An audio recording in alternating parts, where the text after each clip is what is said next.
Thanks for selecting this instructional video on how to iFellow, featuring Michelle Baker and the memes. I'm Desireè, an iFellow and a senior at Westminster studying biology. This summer, I worked with Michelle Baker and Rachel Buck at USU, studying greenhouse gas emissions from the Great Salt Lake. Speaking of my mentors, step one for any iFellow is finding a mentor. This mentor should be knowledgeable in their field, but also be able to effectively communicate this knowledge.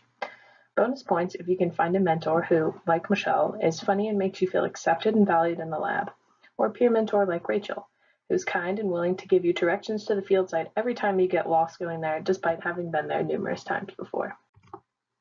Step two will follow from interacting with these mentors who are so well versed in the field of research. You'll begin to realize how much research you need to do, how much of literature you need to wade through. But becoming comfortable with not knowing or understanding everything is highly recommended. Every now and again, you'll be surprised to find you have some random skill set that will come in handy. For instance, using power tools or construction equipment in my case.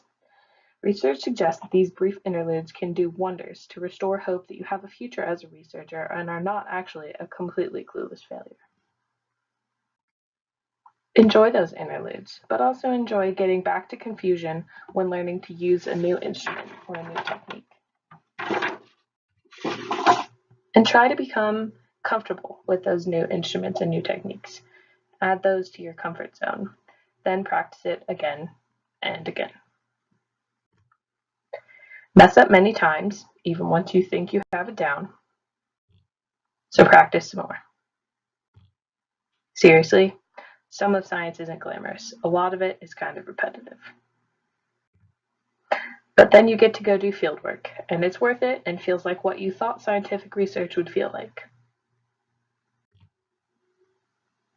It's also where you'll unexpectedly have to tow a massive trailer or set up equipment you have no clue how to set up. But by this point, you've probably realized that yes, you have no idea what you're doing, but that's why it's called research. And it's okay, because success doesn't look exactly like you thought it did.